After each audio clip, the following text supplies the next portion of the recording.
toward the end, and we'll wrap up at noon. So without further ado, let me introduce to you the director of the Art Museum at the Huntington, Christina Nielsen. Thank you, Thea. Good morning, everyone. Lovely to see you all here. Thank you for coming. Thank you for your interest. The Huntington was founded and opened to the public in 1919 here in Southern California on this site for the public good. 5 years later, 1924, Walt Disney and his brother Roy incorporated Disney Studios just a few miles from here in Southern California. We were the first collection of old masters in Los Angeles, and they were an incredible dream-making enterprise.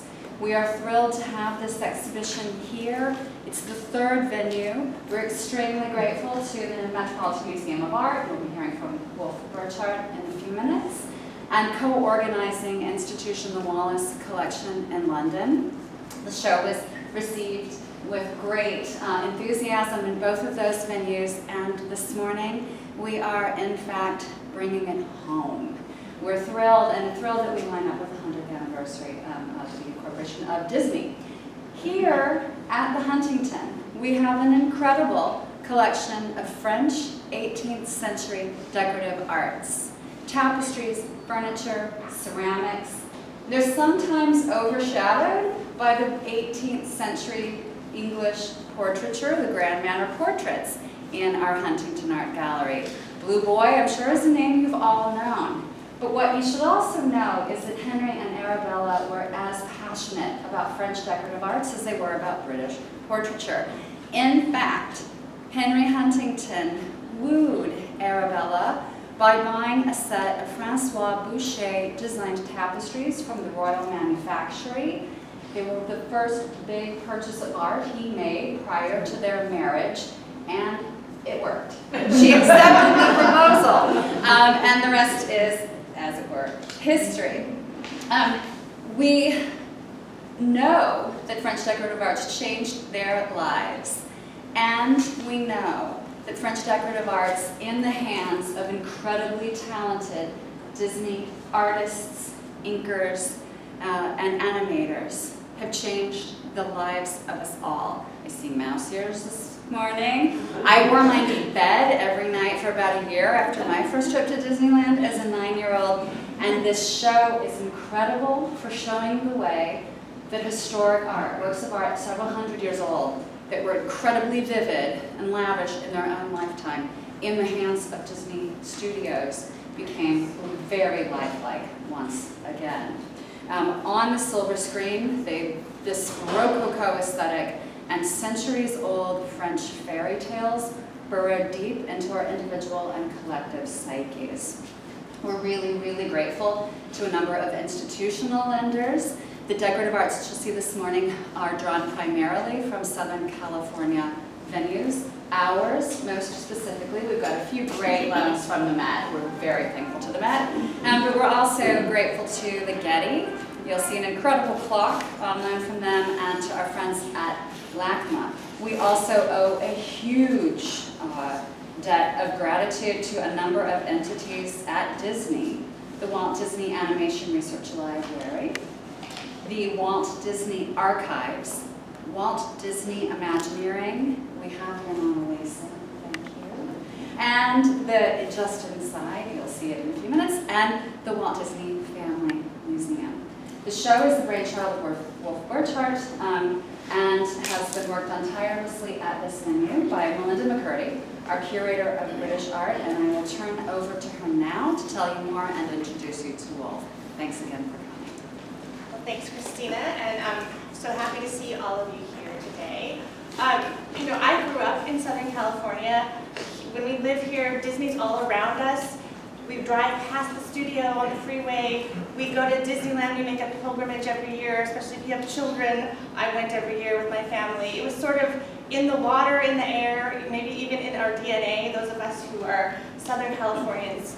Disney is all around us. And so I feel like this show here in this place is really special and really important that we're doing it for this audience that is really built in. And my hope is that the interest that people living in Southern California and across the world and across the nation and everywhere, basically, have in Disney will bring them to the Huntington. And if those people come away with a newfound appreciation of historical decorative arts, then this project has done its job.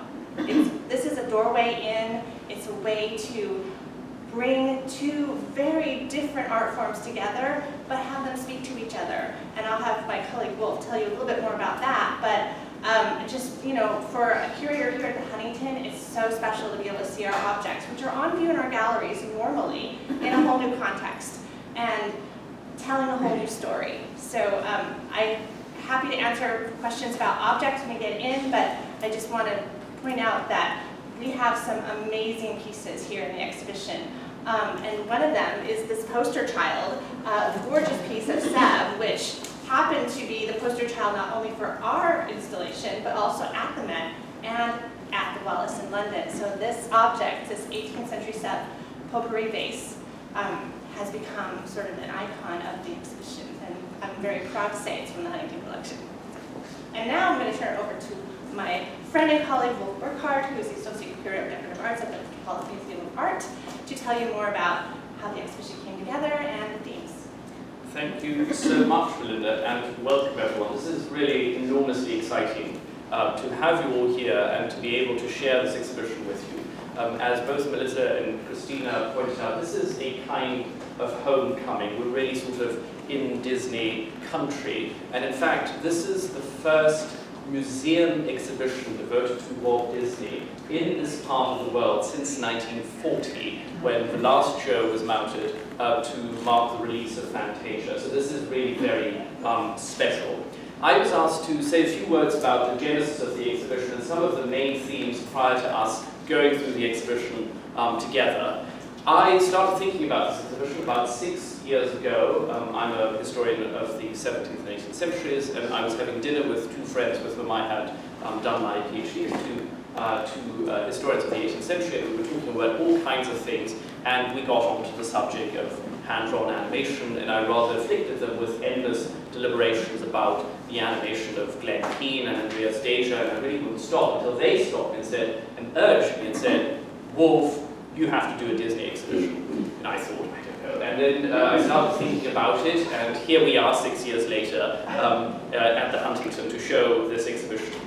What really struck me as I was more seriously engaging, I always had a fascination for Disney hand-drawn animation, particularly the craftsmanship and the technology that lies behind it. You will see that in the show. But what, in sort of bigger terms, really struck me as I was looking at all the literature, the intellectual literature of Disney, is a global phenomenon that really is peerless, because everybody can relate to Disney in one form or another and will have a reaction, either positive or negative. And that was really interesting, and particularly coming as a European to America, it's really striking that when you go through the Metropolitan Museum and we have the Wrightson galleries, some people I've heard refer to them as the Disney rooms. Or indeed someone was writing a review about the Metropolitan Museum, and it was supposed to be a positive review, and called it the Disney World of Museum, because it was extolling the size of the museum and the breadth of its collection. Then, of course, there's sort of more negative terms where people talk about the Disneyfication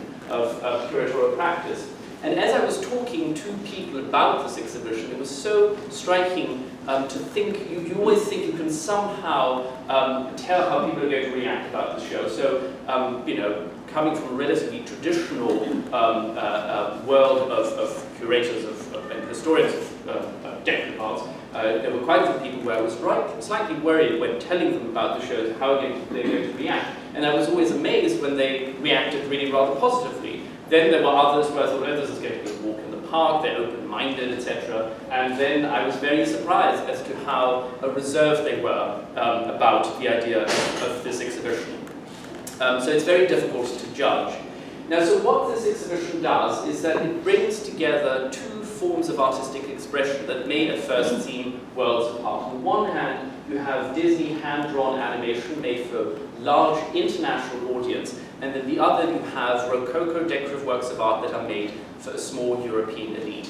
And yet, when you bring those two worlds together, you will find that there are very many areas of overlap in their artistic intuition, in their workshop practices, in the advances they each pushed in design and technology. And one thing that I think is very important is that neither of those two forms of artistic expression can be really put into a particular category. People ask, is animation art? This is a question that nobody is ever going to be able to answer. And the same is true of decorative arts. Decorative arts are really the kind of underdog in the forms of traditional art because they're not architecture, they're not painting, they're not sculpture. And since the late Middle Ages and since Vasari, there were always a real problem into how do we actually describe these objects. One sort of has now settled on the term decorative arts, but Melinda will be able to testify that there are quite a few of our peers that even take issue with that term because they think that decorative is also a demeaning term for these objects and that they want to call them art objects. So this is one interesting parallel that people feel uncomfortable about it as to how they describe these objects. And so I think that is what makes those two forms of artistic expression so interesting, is that they don't fall into a particular category. And that can also be said of Walt Disney himself. He himself didn't fall into a particular category, and people don't know what to make of him. Is he an artist? Is he an entertainer? Is he an entrepreneur? And it's very interesting to see how, as he progressed in his professional trajectory, people got a different impression of him. So in the 1920s and 1930s, he was hugely admired by very important intellectual circles in America. He was corresponding with Panofsky. He was the doyen of Euro-American art history. He received honorary degrees from Harvard and Yale and the University of Southern California. And it's really only in the 1950s, when he opened Disneyland, that it's like then these intellectual circles suddenly dismissed him and thought, well, maybe he's not part of us. And the key thing is that Disney himself had no aspirations to be seen either as an artist or an intellectual. He just wanted to do the things he wanted to do, and I think that is really important. So before we go in, I think it's really important to see that what we're looking at here is really a journey of creativity, both in the 18th century and in the 20th century.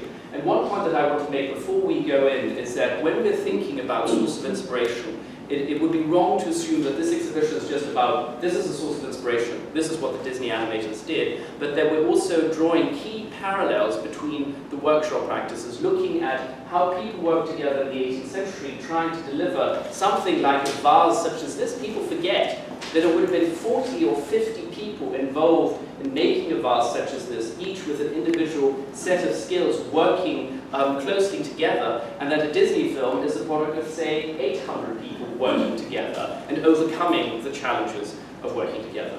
Anyway, I think I've said enough. I think now we should go in and actually look at the objects